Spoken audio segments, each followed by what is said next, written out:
Good morning, dear student. I am Bola Shankar Singh, your Hindi teacher. Now I will teach you lesson 9 for class 7 textbook of Hindi, Kaveri. Chapter will be पक्षी विहार में 2 दिन। सुप्रभातम, मैं बोला शंकर सिंह, आपका हिंदी अध्यापक। मैं आज आपको कक्षा 7 के पाठ 9 पक्षी विहार में 2 दिन पाठ का अध्यापन कराऊंगा। आप लोग ध्यानपूर्वक सुनिए। तो चलते हैं पाठ की ओर। तो एक बार हम पाठ को पढ़ लेते हैं, फिर पाठ के अंत में दिए गए प्रश्नों का उत्तर देंगे। तो पक्षी विहार में 2 दिन। पक्षी विहार स्थान है जहाँ पक्षी पाले जाते हैं और उसमें 2 दिन लेखक ने बिताया। उसके बारे में लिखा है, डायरी विधा में लिखा गया है। तो डायरी विधा में लिखित इस पाठ में पक्षियों के प्राकृतिक स्वभाव का चित्रण तो किया ही है, साथ ही साथ पर्यावरण के साथ पक्षियों की अनुकूलता को भी जोड़ने का प्रयास किया गया है। राजस्थान के भरतपुर जिले में स्थित केवलादेव राष्ट्रीय उद्यान निश्चय ही हमें वहाँ बार बार आने का मौन निमंत्रण देता है। तो यह स्थान है केवलादेव राष्ट्रीय उद्यान, जहाँ पर लेखक गया और 2 दिन रुक करके पक्षियों की गतिविधियों का अध्ययन किया और वह वहाँ से बिल्कुल संतुष्ट होकर के वहाँ से वापस लौटा। स्थान सुंदरता के बारे में पक्षी में वर्णन किया गया है, क्योंकि वह बार बार उनको मौन निमंत्रण दे रहा था कि आइए देखिए, और बार बार देखने पर भी लेखक संतुष्ट नहीं होता है। तो इसका अर्थ है बहुत ही मनोरम सुंदर दृश्य है वहाँ का, क्योंकि क्षणे क्षणे यह नवतम उपैति तदेव रूपम रमणीताया। जो प्रतिक्षण नवीनता को प्राप्त होता है, सुंदरता का वही रूप है। तो जिसको देख करके नेत्र संतुष्ट नहीं होते, वैसा पक्षी विहार था जहाँ पर लेखक संतुष्ट नहीं हुआ। जीवन के कौशल, प्रभावी संप्रेषण, तदनुरूपता, नैतिक मूल्य हैं, पशु पक्षी से प्रेम, पर्यावरण दर्शन, पारिवारिक सौहार्द, सौर मित्रता की भावना, स्वदेश भाव, सौहार्दम, ऐसा इसमें वर्णन किया गया है। नई दिल्ली 26 दिसंबर 2000। तो प्रातः 8 बजे लेखक अपनी डायरी लिखने बैठ गया। सर्दियों के दौरान पढ़ने वाले शीतावकाश में, जहाँ तक मुझे याद है, हम लोग हर साल कहीं न कहीं घूमने जाते हैं, लेकिन उस समय मेरी खुशी का ठिकाना न रहा जब पापा ने मुझे बताया कि इस बार हम राजस्थान के भरतपुर जिले में स्थित केवलादेव पक्षी विहार घूमने जाएंगे। तो लेखक अति उत्साही हो गया, उसके खुशी का ठिकाना न रहा। दरअसल यह कार्यक्रम मेरी इच्छा को ही मूर्त देने के लिए बनाया गया था, अतः मेरा खुश होना तो स्वाभाविक ही था। मैंने पहले भी इच्छा व्यक्त की थी कि मैं वहाँ जाना चाहता हूँ, और शायद पिताजी ने मेरी इच्छा को पूर्ण करने के लिए इसे बनाया था, इसलिए मैं बहुत ही खुश था। मैं खुशी के मारे फूला नहीं समा रही थी। कहा कि लेखक लेखिका है, तो कह रही मैं फूला नहीं समाना का मतलब अत्यधिक प्रसन्न होना, ये मुहावरा है। पक्षियों का कलरव कूजन बार बार मेरे जनमानस में गूंज रहा था। जाने से पहले ही मुझे चहचहाते पक्षी आदि का अनुभव हो रहा था। 26 दिसंबर 2000 दोपहर 2 बजे का समय है। आखिरकार वह समय आ ही गया जब मैं मम्मी पापा और अपनी छोटी बहन मोनिका के साथ भरतपुर के लिए रवाना हुआ। तो लेखक के साथ लेखिका के साथ कौन थे? मम्मी पापा, उसकी छोटी बहन मोनिका थी, और भरतपुर के लिए रवाना हुई।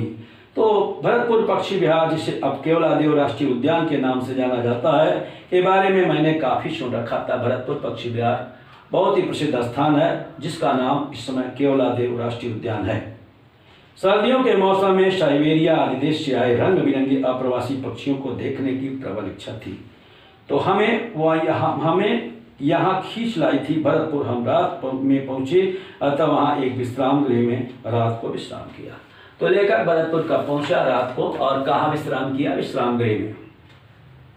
अब आगे 27 दिसंबर 2000 की बात है। सुबह कड़ाके की ठंड पड़ रही थी। सब लोग सुबह 11 बजे तक तैयार हो गए। टिकट घर से टिकट लेकर के हम उत्साहपूर्वक पैदल ही चल पड़े। आसपास का दृश्य देखते हुए हम आगे बढ़ रहे थे। पक्षियों के मिले जुले स्वरों की गूंज कानों में बहुत अच्छी लग रही थी। तभी दीमक की लगभग 4 फुट ऊंची बावी दिखाई दी। मिट्टी के छेदों से युक्त यह छोटा सा पहाड़ लग रहा था। सामने लोगों की भीड़ थी, सब चुप थे। वास्तव में वहाँ तैनात वन रक्षक सबको इशारा से चुप रहने का संकेत कर रहे थे। आगे बढ़कर देखा गया कि सामने पेड़ की छाया में लगभग 20 फुट लंबा अजगर आराम कर रहा था। न जाने क्यों अजगर को इतने नजदीक से देखने को याद कर मैं अब भी रोमांचित हो रही हूँ। हम रिक्शे से धीरे धीरे आगे बढ़ते जा रहे थे। पक्षियों का मधुर कलरव तो अभी भी कानों में गूंज रहा है। रिक्शा चालक ने हमारे हाथों में दूरबीन थमाते हुए कहा कि पक्षी विहार लगभग 29 वर्ग किलोमीटर में फैला है। सड़क के दोनों ओर पेड़ थे और दूर दूर तक बीच में भरा हुआ पानी दिखाई दे रहा था।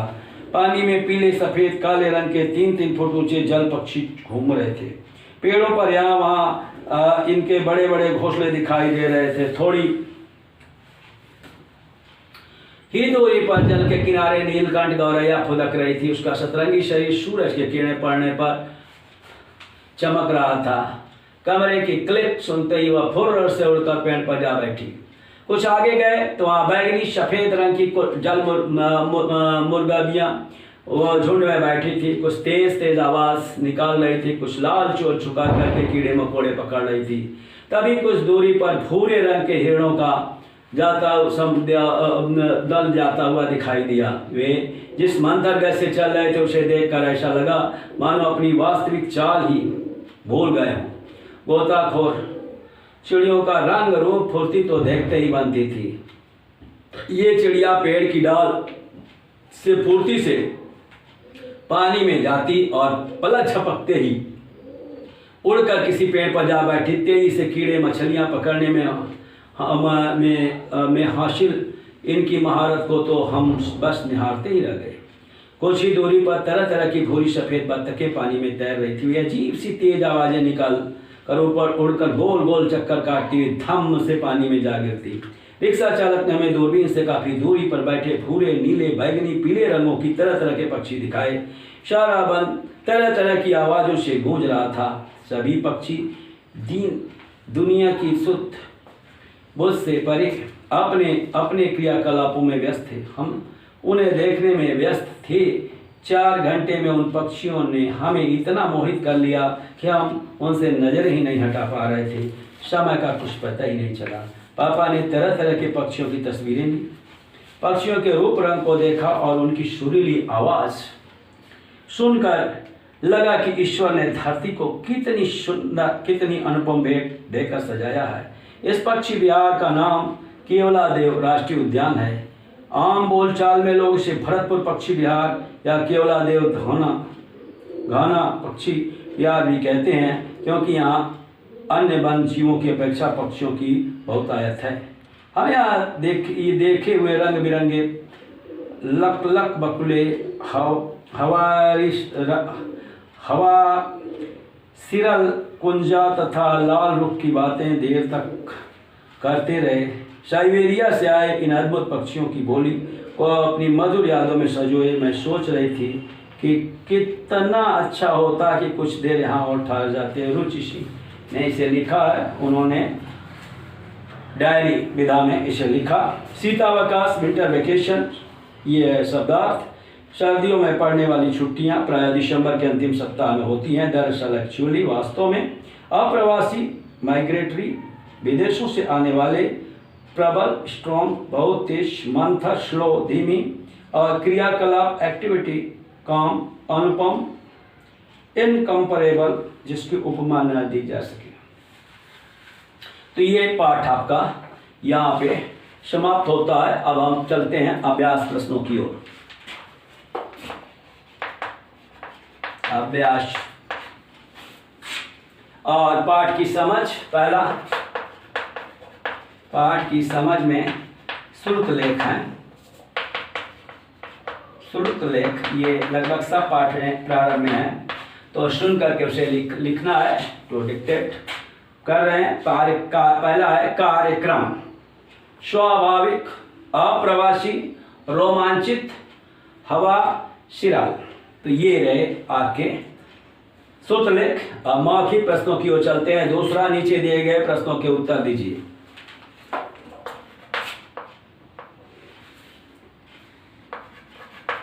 नीचे दिए गए प्रश्नों के उत्तर दीजिए। ये प्रश्न इसने कहा है,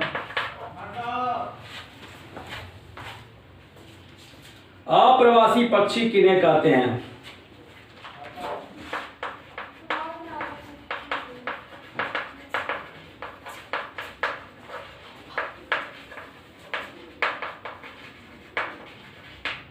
उत्तर। अप्रवासी पक्षी जो अस्थायी पक्षी होते हैं, जो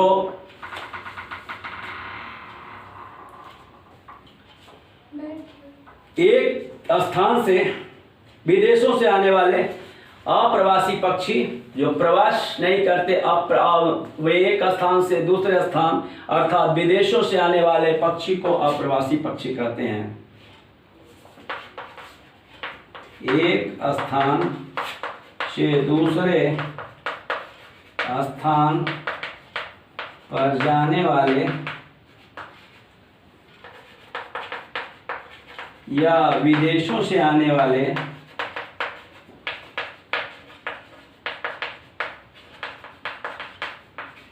पक्षी को अप्रवासी पक्षी कहते हैं।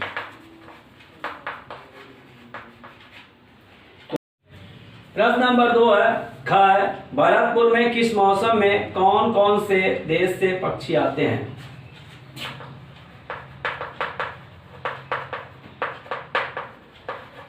किस किस मौसम से किस देश से पक्षी आते हैं?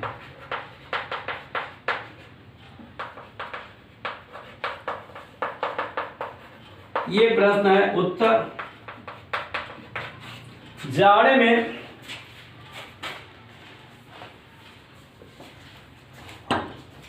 साइबेरिया से अद्भुत रंग के पक्षी भरतपुर में आते हैं।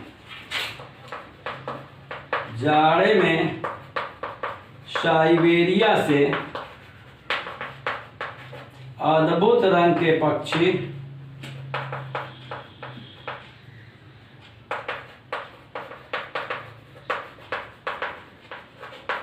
भरतपुर में आते हैं।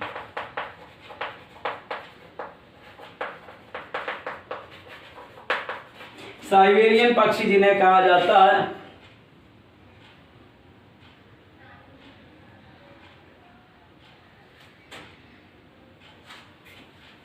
अब यहां पे केवल 2 ही प्रश्न थे। अब हम तीसरे प्रश्न की ओर चलते हैं। तीसरा प्रश्न है, सही विकल्प का चुनाव करना है। प्रश्न नंबर 3, पाठ के अनुसार सही विकल्प पर सही का चिन्ह लगाइए। तो तीसरा का सही विकल्प, इसमें पहला है भरतपुर इस राज्य में स्थित है, तो राजस्थान हो जाएगा। और उत्तर सही है। का राजस्थान में भरतपुर स्थित है। दूसरा है, 4 फुट ऊंची बाबी किसने बनाई थी? तो दीमक ने। का श हो जाएगा दीमक। दीमक। और ग प्रश्न, दूरबीन का मुख्य कार्य है दूर स्थित वस्तुओं को देखना, दूर की आवाज सुनना, दूर स्थित लोगों से बात करना, दूर तक आवाज पहुंचाना। तो गा का स सही है। दूर स्थित वस्तुओं को देखना।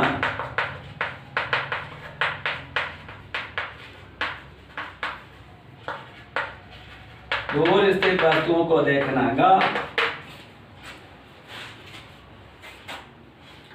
हिरण किस रंग के थे? तो हिरण जो भूरे रंग के थे।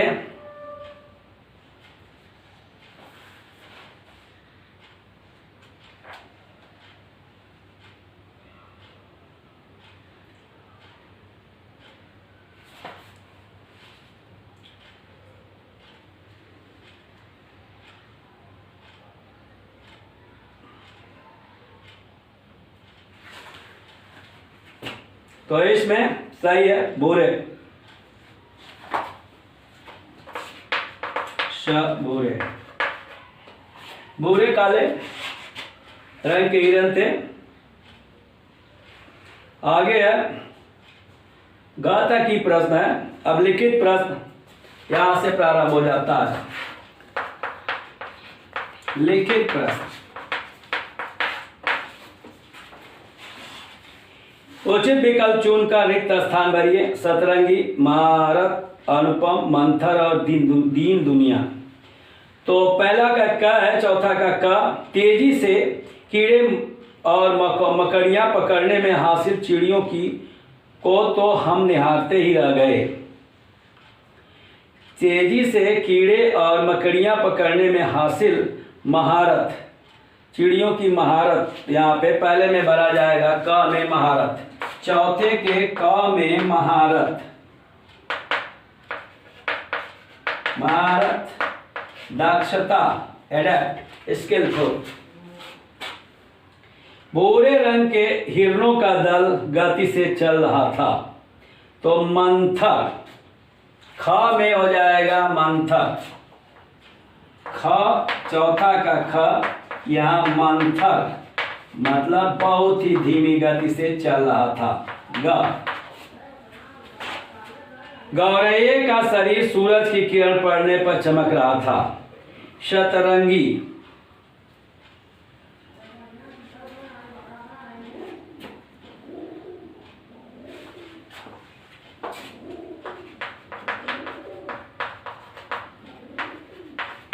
ग,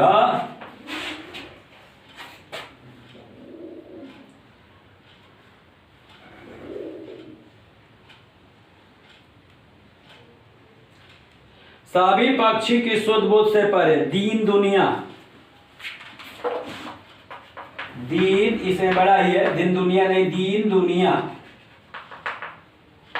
ये हो गया। और अंगा, चौथा का अंगा है। ईश्वर ने धरती को भेंट देकर सजाया संवारा है। अनुपम, तो ये चार प्रश्न रहे आपके। पहले चौथे के क में महारत, ख में मंथर, ग में सतरंगी, ग में दीन दुनिया और अंगा में अनुपम, ये भरा जाएगा।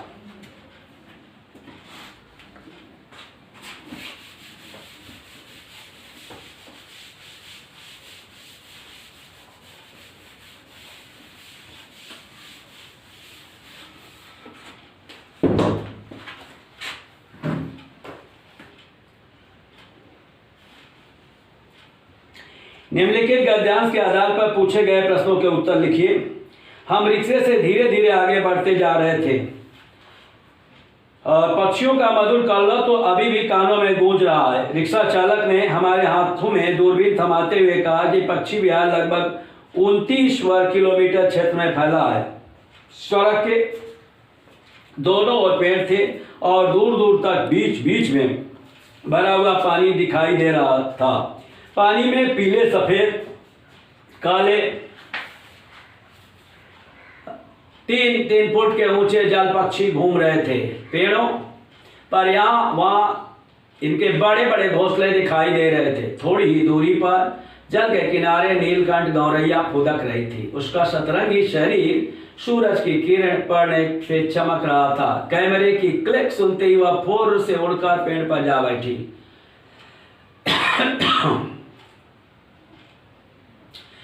का प्रश्न है, भरतपुर का पक्षी विहार लगभग कितने क्षेत्र में फैला है? तो इसका द विकल्प सही है। पांचवें के का द 29 किलोमीटर क्षेत्रफल में। ख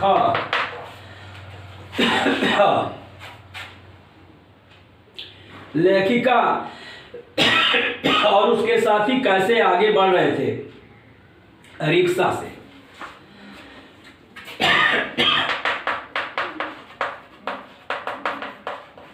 आ है रिक्शा से। ग है रिक्शा चालक ने लेखिका को क्या थमाया? दूरबीन। ग हो जाएगा दूरबीन। ग जल पक्षी के विषय में बताइए। तो जल पक्षी पीले, सफेद और काले रंग के थे, 3-3 फुट के थे। पीले, सफेद, काले रंग के थे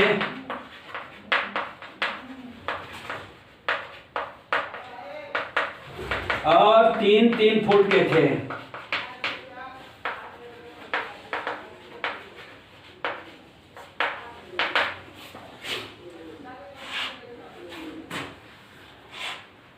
ये पक्षियों के बारे में थोड़ा वर्णन करना है। जल में पक्षी घूम रहे थे। गौरैया कैसे रंग की थी, वह फुर से क्यों उड़ गई? अंगा। गौरैया सतरंगी थी। कैमरे के क्लिक को सुनते हुए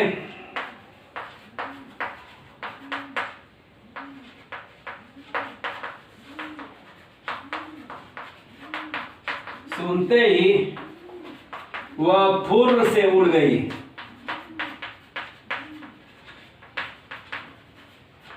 तो ये आपका पाठ रहा।